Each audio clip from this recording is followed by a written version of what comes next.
Oui, oui, oui. Non.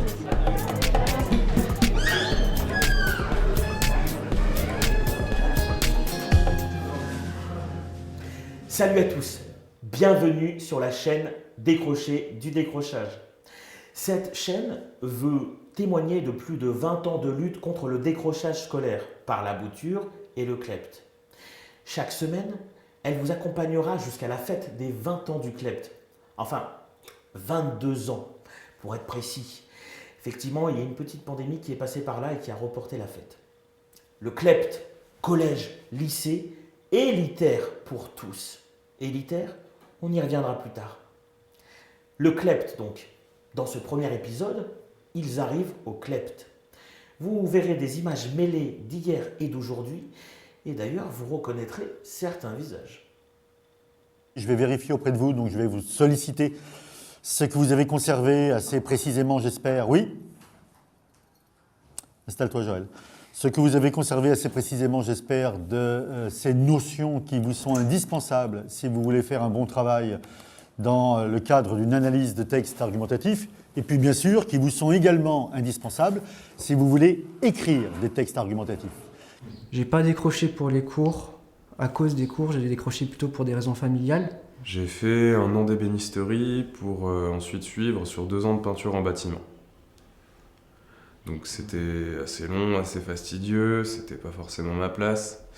Et j'ai pris beaucoup de temps avant de savoir que je devais bosser avec mon cerveau et pas forcément avec mes bras. En fait, j'ai subi mon orientation en seconde, enfin en troisième. Et du coup, j'ai voulu changer de filière à plusieurs reprises. Toujours sur la forme. Merci à Baptiste qui nous a dit tout à l'heure que dans la première partie de cette réplique, la forme utilisait la question rhétorique. Oui, ça c'est bien un ingrédient du discours argumentatif. Toujours dans cette première partie, en dehors de la question rhétorique, qu'est-ce qu'il y a comme autre élément que vous avez envie de mettre en évidence? Qu'est-ce qu'il affirme? Oui.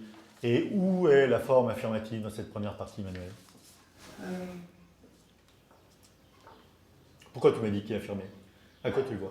Je le vois déjà au point d'exclamation qu'il y a à la première phrase. Exactement.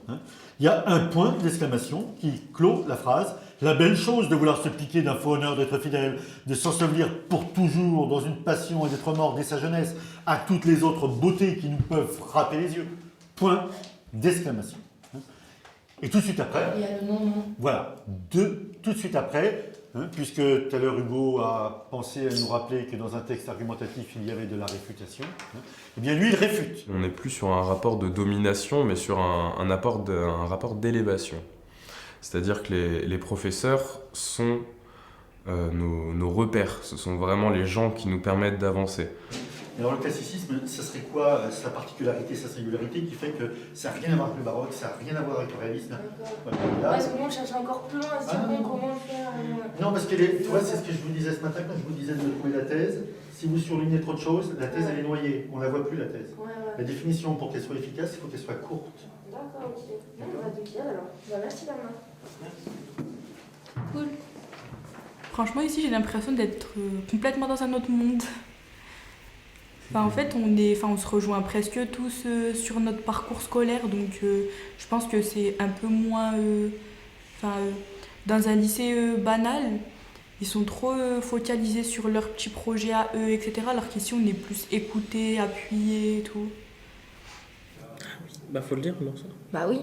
Donc, il faut dire que les grands noms de la littérature classique ont repris de l'Antiquité grecque et a imposé ces formes. C'est bien ça ce que je viens de dire? Ou c'est formes, ou c'est... Ou ces caractéristiques. Bah voilà. Et comme ça, t'as fait Voilà, t'as retenu ce que j'ai dit, parce que moi j'ai oublié. On se serre les coudes parce qu'au final, d'avoir le bac, c'est une réussite personnelle, mais c'est pas une compétition. Le but, c'est que tout le monde ait le bac, tout le monde ait la chance d'avoir le bac. Donc, pour ceux qui ont plus de facilité à accompagner ceux qui ont plus de difficultés, voilà, pour moi, ça fait partie de l'accompagnement, de l'entraide entre élèves, et ça permet aussi une bonne qualité de vie dans la classe.